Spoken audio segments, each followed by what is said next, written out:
ભક્ત કવિ Narsinh Mehta university Junagadh department of commerce and management આયોજિત અમારી યુનિવર્સિટીના કુલગુરુ પ્રોફેસર પ્રતાપસિંહ ચૌહાણના નેતૃત્વ નીચે આજરોજ બજેટ ટોક @2026 કેમ્પસમાં બજેટના અંતર્ગત પ્રોગ્રામ યોજાયેલ. આ બજેટમાં જે ભારત સરકાર દ્વારા કર્તવ્ય ભવનમાં તૈયાર કરાયેલું બજેટ 3 ફરજો પર ધ્યાન કેન્દ્રિત કરે છે. આ 3 ફરજોમાંથી પ્રથમ આર્થિક વિકાસને વેગ આપવા અને ટકાવી રાખવાની છે, સાથે સાથે બીજી લોકોની આકાંક્ષાઓને પૂર્ણ કરવાની છે અને તેમની ક્ષમતાઓનું નિર્માણ કરવાની છે. ત્રીજું ફરજ સબકા સાથ સબકા વિકાસના વિઝન સાથે સુસંગત છે અને કૃષિ હોય, પશુપાલન અને મત્સ્ય ઉદ્યોગ, સ્વ સહાય જૂથો, ગ્રામીણ અર્થતંત્ર બધા માટે સમાવિષ્ટ વિકાસને પ્રાથમિકતા આપે છે. દેશની અર્થવ્યવસ્થા 7% વિકાસ દરે વધી.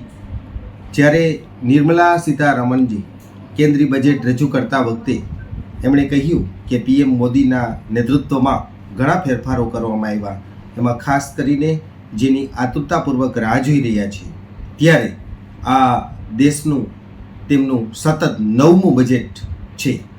જ્યારે નાણામંત્રી સીતારમણે જ્યારે હું માદ પૂર્ણિમા અને ગુરુ રવિદાસ જયંતિના શુભ અવસર પર આ બજેટ જે રજૂ કરી રહ્યું છે, છેલ્લા 1 વર્ષથી ભારતની આર્થિક સ્થિતિ સારી રહી છે. જ્યારે પીએમ મોદીના નેતૃત્વ હેઠળ બજેટ વિકસિત અને આત્મનિર્ભર ભારત તરફ રિફોર્મ એક્સપ્રેસને એકદમ આગળ ધપાવે છે. આ કર્તવ્ય ભવનમાં તૈયાર કરાયેલું બજેટ 3 મુખ્ય ફરજો ઉપર ધ્યાન કેન્દ્રિત કરે છે. સબકા સાથ સબકા વિકાસના મંત્ર સાથે અને સમાજના તમામ ક્ષેત્રો અને દરેક વર્ગને સમાવવાનો એક પ્રશંસનીય અભિગમ છે.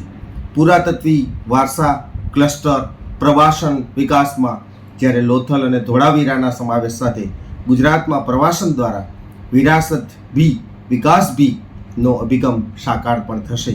5 લાખની વસ્તી ધરાવતા ટાયર 2 અને ટાયર 3 શહેરને શહેરી આર્થિક ક્ષેત્રો તરીકે વિકસાવવાની જાહેરાત રાજ્યના નાના શહેરોના એક આયોજિત વિકાસને પણ વેગ આપશે. તો આ સાથે આ આપણું બજેટ એક વિકાસશીલ સાથે સાથે એકદમ પ્રગતિશીલ બનશે અને યુથને લગતું બજેટ સાબિત થશે.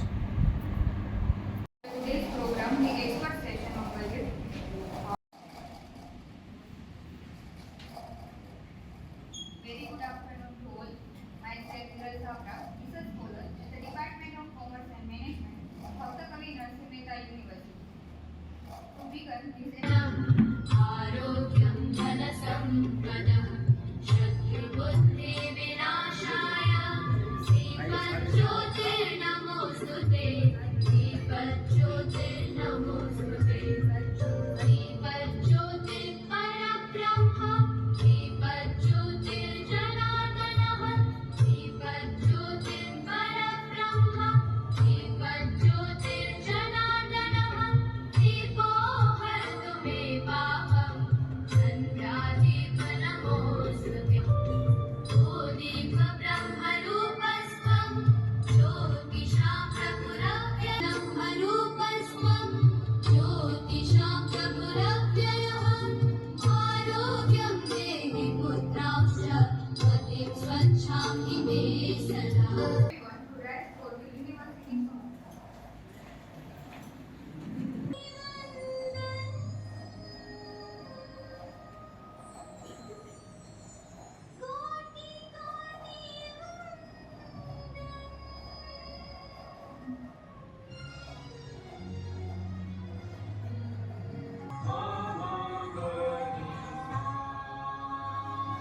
कोटि कोटि वंदन कोटि कोटि वंदन कोटि कोटि वंदन हमारा कोटि कोटि वंदन कोटि कोटि वंदन हमारा कोटि कोटि वंदन.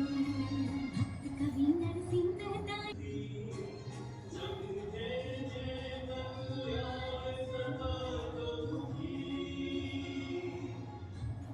नरसिंह मेहता यूनिवर्सिटी कवि नरसिंह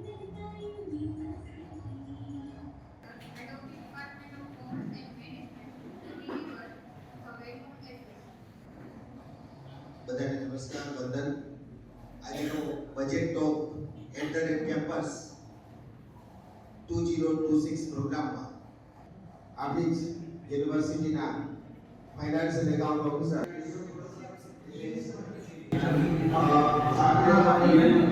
કેમ્પસ અત્યારે તાજેતરમાં જ આપણે બધા જાણીએ છીએ કે આ બજેટ છે એનું એક ટાઇટલ આપ્યું છે, થીમ આપ્યું છે.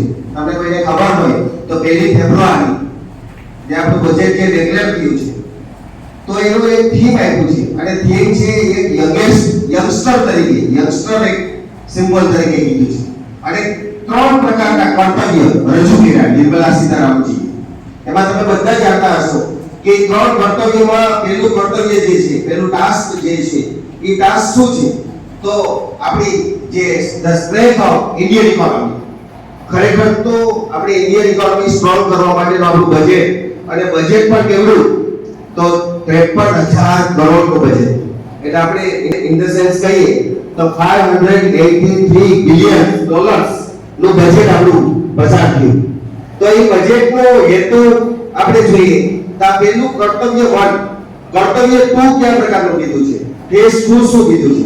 તો the basic needs of the common people, એને પણ સંતોષવાની છે. આપણે બધા જાણીએ છીએ આ બજેટ યંગસ્ટરનું કીધું, એનો મતલબ એ થયું કે આપણું યુવાધન મોર ધેન 30% જે જેન જી અને આલ્ફા જી, આલ્ફા જેન, આલ્ફા એ બંને વચ્ચેનો ડિફરન્સ 25% બેનો પેરેલલ ઇક્વિવેલન્ટ છે. તો આ બજેટ ખરેખર તો યુવાધન માટેનું છે અને બજેટ વિશે આપણે જાણવું બહુ જ જરૂરી છે. બજેટ ફક્ત ને ફક્ત કોમર્સ, મેનેજમેન્ટ, સ્ટેટિસ્ટિક્સ, ઇકોનોમિક્સ એનો કોઈ પાર્ટ નથી. આ બજેટમાં સાયન્સ વાળા માટે પણ સેમિકન્ડક્ટર માટે 10,000 કરોડ રૂપિયાનું બજેટ 20 નું એલોકેટ કર્યું છે. તો સાયન્સ માટે પણ એટલું જ ઇમ્પોર્ટન્ટ છે.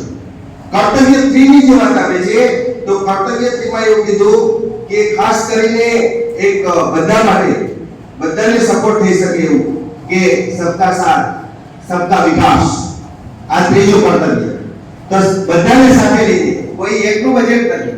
અને બજેટ શું તો ફક્ત ને ફક્ત આપણે 1 એપ્રિલ થી 31 માર્ચ સુધીનો આપણે અંદાજપત્ર નક્કી કરીએ, આવક અને ખર્ચના હિસાબો કરીએ અને જે કંઈ એક્સપેન્ડિચર થયું હોય આપણે એ પણ જોયું હશે આ બજેટમાં કે જે રેવન્યુ ડેફિસિટ આપણે 4.8 એની જગ્યાએ આપણા 26-27 માં જે ઘટવા જઈ રહી છે એ 4.3 છે.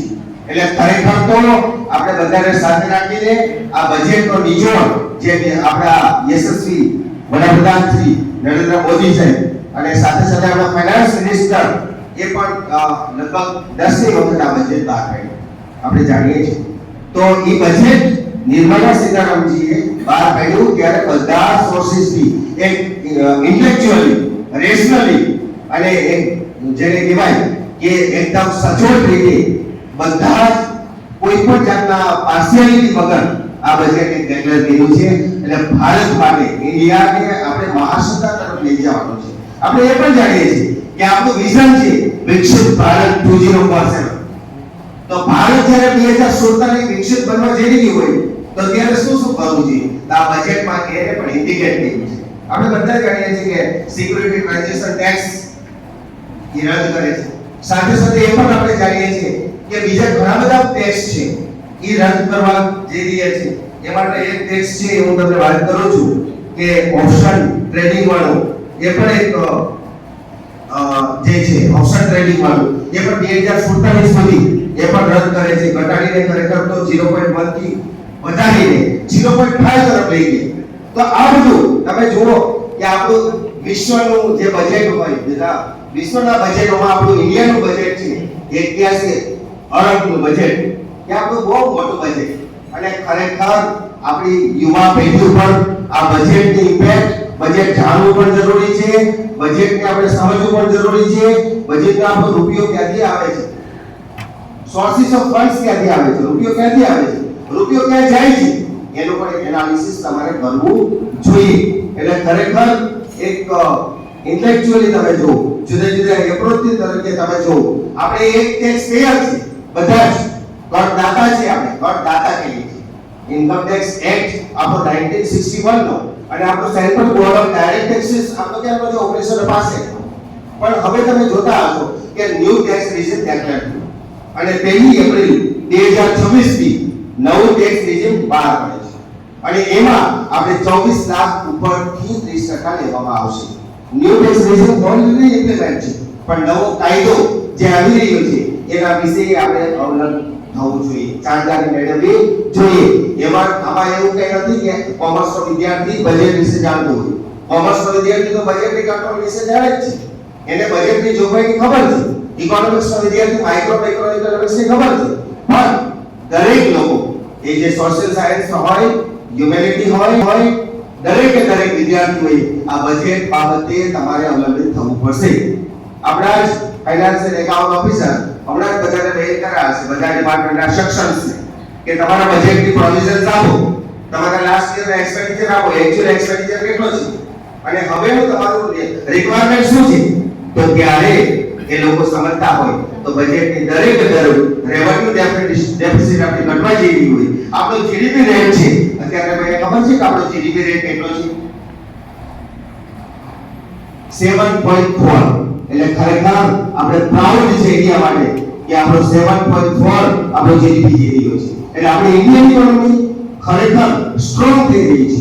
આપણે વિકસિત ભારત 2047 ને વધારે પડતું આપણે જ્યારે ડેવલપમેન્ટ તરફ જોવું હોય તો આપણે યુથ પેઢીને આપણે સમજવી પડશે અને એને આ બજેટની માહિતી આ બાબતે આપણા એક્સપર્ટ ચાર્ટર્ડ એકાઉન્ટન્ટ આશિષ શાસન આપણે બધા જ પ્રકારનું માર્ગદર્શન આપવાના છે. આપણું એક્સપર્ટ સેશન જ્યારે પૂરું થશે ત્યારબાદ કોમર્સ અને મેનેજમેન્ટ વિદ્યાર્થીઓના યુનિયન બજેટ 2026 ના દરેક પાસાઓની પણ ચર્ચા કરવાના છે અને એનું એક રિપોર્ટિંગ કરશે, અહેવાલ કરશે અને એ પણ એનું અહેવાલીકરણ કર્યા પછી એ લોકો અંતર્ગત ડિબેટ કરશે. કમ્પેરેટિવ કેવી રીતે છે કે લાસ્ટ 5 યર્સ નો કયા પ્રકારનો હતો, હવે આપણે ડેવલપમેન્ટ કેવી રીતે જઈ રહ્યા છે એનું પણ કમ્પેરેટિવ દરેક each and every students of the commerce and management departments એ બધા એ લોકો પ્રેઝન્ટ કરવાના છે. તો આ તકે હું આ તમામ ડિગ્નેટરીઝનો સ્વાગત કરું છું, આભાર માનું છું કે તમે આ તકે ઉપસ્થિત થયા. થેન્ક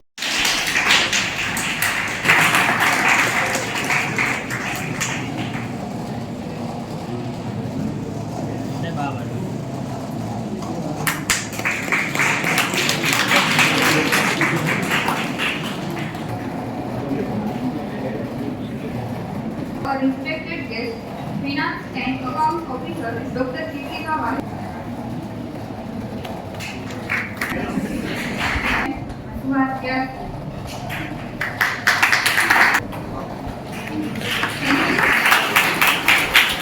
માન્ય રજિસ્ટ્રાર શ્રી આજી બ્રહ્મણ સર, તમામ એચઓડીઝ, સ્ટાફ મિત્રો, વિદ્યાર્થીઓ, આપ સૌનું યુનિવર્સિટીમાં સ્વાગત છે.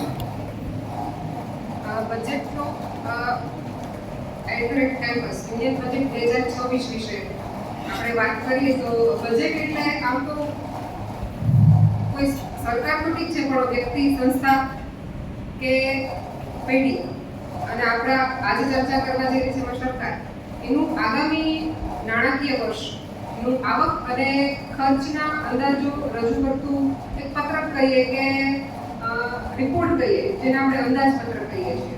તેમાં આવતા વર્ષ માટેની આવક અંદાજવામાં આવે છે અને ખર્ચ જે કોમર્સના વિદ્યાર્થીઓ છે એ તો જાણતા જ હશે. બજેટ શબ્દ મૂળ ફ્રેન્ચ છે પણ આપણે એને અંદાજપત્ર ગુજરાતીમાં કહીએ છીએ. બજેટ એટલે આવતા નાણાકીય વર્ષની આવક અને ખર્ચનો અંદાજ રાખવો, એના ઉપર ખર્ચ પર નિયંત્રણ રાખવું. બજેટ 2026 નિર્મલા સીતારમણે 9મું બજેટ પોતાનું રજૂ કર્યું. આ બજેટના કુલ આંકડા જોઈએ તો આવતા વર્ષ માટેનો અંદાજિત ખર્ચ 53.47 કરોડ રાખ્યો છે, જેમાંથી શિક્ષણ માટે 1.39 લાખ કરોડ જેટલી જોગવાઈ કરી છે અને 25-26ના વર્ષ કરતા લગભગ 7.7% જેટલો વધારો આવતા વર્ષના બજેટમાં કરવામાં આવ્યો છે. અને શિક્ષણ માટેની ખાસ જોગવાઈઓ એમાં લગભગ 1.39 લાખ કરોડ જેટલી કરવામાં આવી છે, જેના વિશે આપણા સીએ છે, એક્સપર્ટ છે, તમને માહિતગાર કરશે અને તમને એના વિશે માહિતી આપશે અને તમે પણ સાથે એ વાત ચર્ચા કરી શકશો. અને આ શિક્ષણના બજેટમાં મૂળ તો શાળાકીય શિક્ષણમાં સુધારો છે એમાં 83,000 કરોડ જેટલી જોગવાઈ છે. પછી 15,000 જેટલી સેકન્ડરી સ્કૂલોમાં કન્ટેન્ટ લેબ તૈયાર કરવાનો એક જોગવાઈ છે. 3 નવી આયુર્વેદ સંસ્થાન ઓલ ઓવર ઇન્ડિયામાં ચાલુ કરવાની છે. એ સિવાય સ્ટુડન્ટ લોન ફોરેનમાં જે અભ્યાસ કરે છે એમાં TCS ટેક્સ કલેક્ટેડ સોર્સમાં 5% થી હતો જે ઘટાડીને 2% કર્યો છે. અને એ સિવાય પૂર્વ ભારતમાં લગભગ નવી ડિઝાઇન ઇન્સ્ટિટ્યૂટ ખોલવામાં આવશે. આ પ્રકારની જોગવાઈઓ શિક્ષણ માટે કરવામાં આવી છે. અને મૂડી ખર્ચ 12.2 લાખ કરોડ છે, જેમાં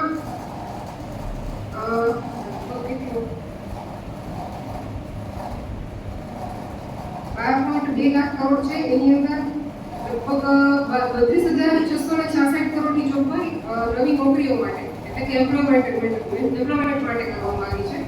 અને આ સિવાય લગભગ ભારતનું બજેટ જે 53.47 લાખ કરોડ છે, જે ભારત લગભગ 4 ટ્રિલિયન ઇકોનોમી ડોલર છે અને જેમાં ખૂબ ત્રીજા નંબરનું ઇકોનોમી છે આપણી ભારતની.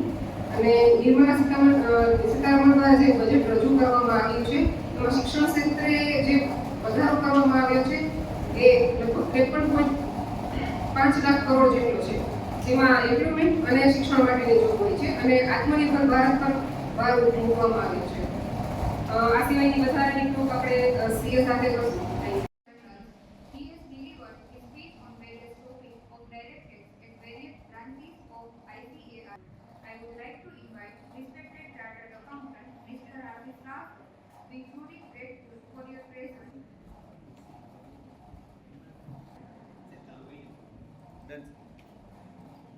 સૌપ્રથમ તો કવિ નરસિંહ મહેતા યુનિવર્સિટીનો હૃદયપૂર્વક આભાર માનું છું. તેમણે મને budget talk at the rate campus માટે આમંત્રણ આપ્યું. ખાસ કરીને સતત આક્રમક રીતે વિચારે છે અને આવી વર્કશોપ અને સેમિનારનું આયોજન કરતા રહે છે. બીજી ફેબ્રુઆરીએ પણ એક સેમિનારનું આયોજન કરવામાં આવ્યું હતું. સાહેબ, મેં પોતે અમદાવાદથી બીકોમ કર્યું છે, પણ આ ટાઈપની વર્કશોપ કે સેમિનાર અમારી કોલેજોમાં નહોતા થતા. હવે બજેટ અત્યારે આ તમે ન્યૂઝપેપરમાં નથી, હજી ફેબ્રુઆરીમાં બજેટ રજૂ થયું, જોઈને વિચારતા હશો કે બજેટ શું છે. હકીકતે તો તમે બધા ને હું પોતે બજેટ મેનેજ કરીએ છીએ. તમે બધા ભણો છો, ખિસ્સામાં 500 રૂપિયા છે, ક્યાં વાપરવા છે એ મેનેજ કરો છો, એ બજેટ જ છે. એટલે એવું નથી કે ખાલી કન્ટ્રી લેવલ જ મેનેજ થતું હોય. આપણે રોજિંદી લાઈફમાં આપણે બજેટ મેનેજ કરીએ જ છીએ. બજેટમાં શું હોય છે કે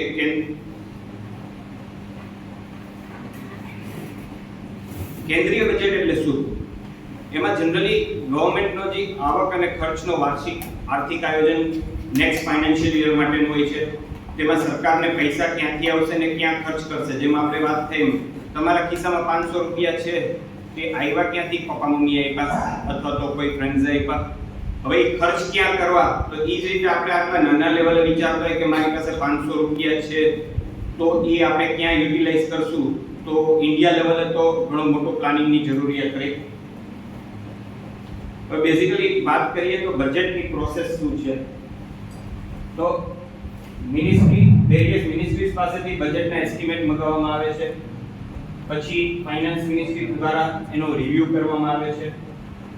વિવિધ ઇન્ડસ્ટ્રીઓ MSME એક્સપર્ટ પાસેથી પ્રી બજેટ કન્સલ્ટેશન કરવામાં આવે છે.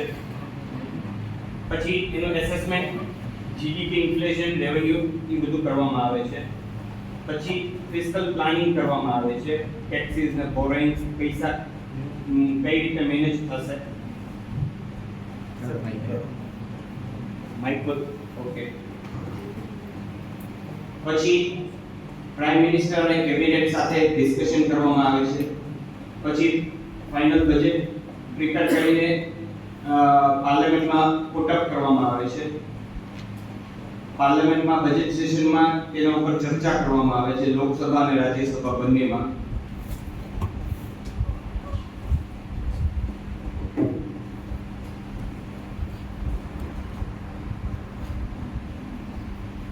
પછી યુઝ્યુઅલી લોકસભા અને રાજ્યસભામાં જ્યારે બજેટ ડિસ્કશન થતું હોય ત્યારે બધા મેમ્બર્સ પાસેથી એના ઇનપુટ્સ લેવામાં આવે છે અને એ પ્રમાણે ઘણી વખત ફેરફાર પણ કરવામાં આવતો હોય છે. એટલે બજેટ છે એ એક પ્રપોઝલ હોય છે, ફાઇનલ નથી. તો ફાઇનલ લોકસભા અને રાજ્યસભામાં બંનેમાં પાસ થયા પછી જ ફાઇનલ ઇમ્પ્લિમેન્ટ થઈ શકે છે. અને પછી પ્રેસિડેન્ટની એપ્રુવલથી એ કાયદા તરીકે અમલવારી આવે છે.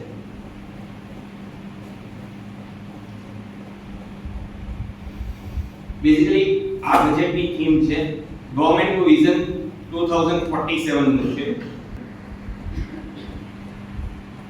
જે કર્તવ્ય કરવામાં આપવામાં આવ્યા છે ગાઈડન્સ માટે. બેઝિકલી કર્તવ્ય ભવનમાં રજૂ કરવામાં આવેલું આ પહેલું બજેટ છે. કર્તવ્ય એક શું છે તો કે બેઝિકલી સ્ટ્રેટેજિક અને ફ્રન્ટિયર સેક્ટરમાં મેન્યુફેક્ચરિંગને અપસ્કેલ કરવાનું. પછી સેકન્ડ કર્તવ્ય એમાં છે કે વિવિધ ક્ષેત્રોમાં એમ્પ્લોયમેન્ટ જનરેટ કરવાનું. અને કર્તવ્ય 3 એટલે કે સબકા સાથ સબકા વિકાસ.